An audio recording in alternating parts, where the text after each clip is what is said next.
台湾音乐家简尚仁自细汉受到庙口戏曲影响，伫大学时阵就决心要壮大台湾歌谣。这40多档简尚仁唔但累积真丰富的创作，也积极推动研究。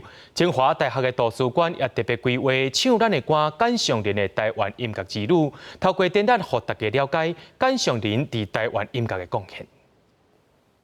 珍贵的创作手稿、歌谱，也有简尚仁老师侪侪研究资料。这是国立清华大学主办的展览，希望透过展出，和民众对咱台湾的乡土音乐有更加深入的认识。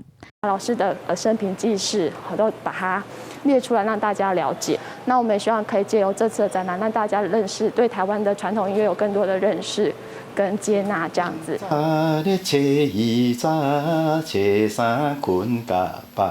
大家若来参观这个展览，较亲像恁嘛来和我做伙行过一届台湾音乐文化的路共款，你就会感受到讲，咱台湾音乐，尤其是伫歌谣的部分，伊的初步的这个轮廓是生做安怎？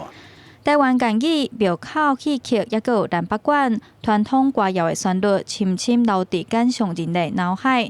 展览嘛安排老师的演讲活动，和民众会当哪听哪感受台湾歌谣的美丽旋律。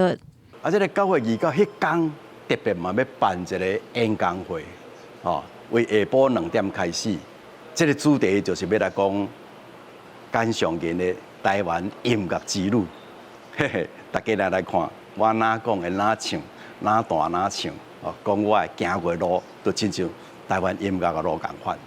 音乐本地就是族群融合产生的文化，台湾多元的族群成就丰富的台湾本土音乐。简尚仁老师嘛积极伫台湾各地头进行教学计划，鼓励大家会当加入台湾歌谣的创作，有创作才会当和台湾歌谣唱活水。